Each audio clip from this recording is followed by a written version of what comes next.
Oscar Pistorius is back in court tomorrow with the state delivering its closing argument in the murder trial.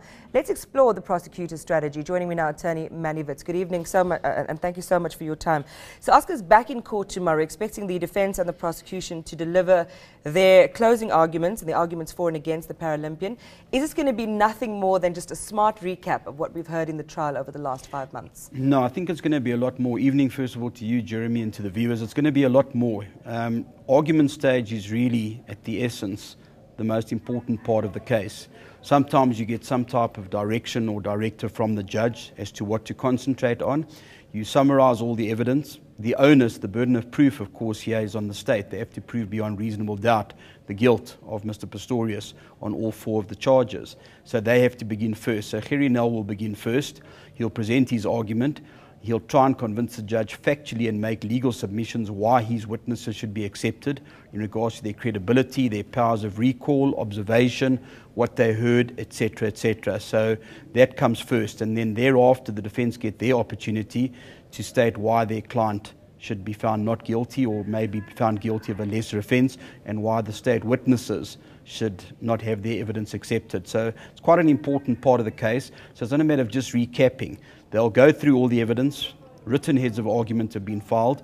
They'll make their submissions, try and back it up with legal grounds, if there are legal grounds, and argue to see whether or not there should be a conviction, obviously on the part of the state, or an acquittal on part of the defence. Is there any suggestion that this could be a one-day deal? No, definitely not. The length of the trial, the amount of witnesses, a few thousand-page transcript, including all the exhibits, etc., is probably going to run its full 2 days. So you'll get the state arguing first, the defence get an opportunity to then present their argument.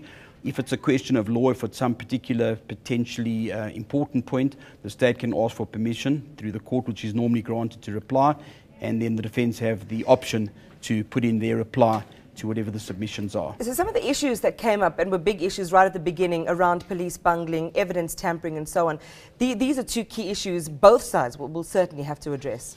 Well, it's going to be a bit difficult, I think, from the defence side, because they made a lot of it right at the very, very beginning. But at the end of the day, they never produced any evidence other than on cross-examination to show that there was bungling. And there definitely was quite a lot of bungling in this particular case. But I don't think it's going to be crucial and critical, because you've got your shooter, you've got your weapon, you've got, unfortunately, the late Reaver, the victim. You don't have to go look for who the shooter was.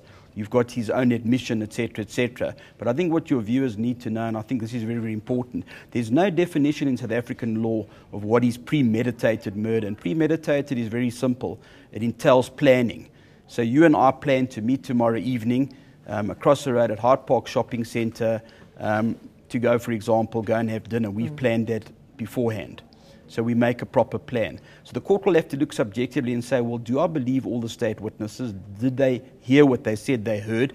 And if there was shouting and screaming before the shooting, is that enough if it was a spur of the moment? Because you don't have to plan a month before, a year before, a week before.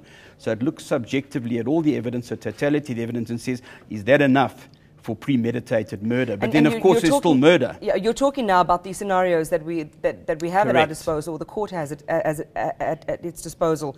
We're talking about premeditated murder. He could also be acquitted, presumably, on these charges. We'll get to that in just a second. Let's talk about Judge Masipa setting a date for the verdict after these closing arguments are delivered. What sort of time frame are we looking at? Well, very fortunate in this case, they've had the benefit of a running transcript, so you don't have to get the evidence and the exhibits. Everything is there before the court. So they have heads of argument, they're going to have verbal submissions, both factually and legally. So I would say, depending on the judge and her workload, and the recess is more or less over, we've just gone through quite a long recess, yeah.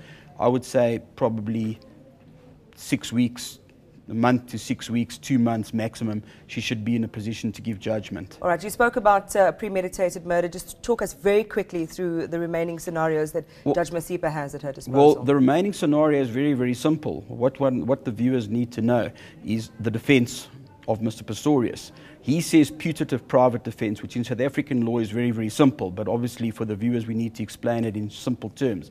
It means I made an honest, but I made an error. Erroneous mistake. I thought it was an intruder, and thinking it was intruder, that's why I fired the shots.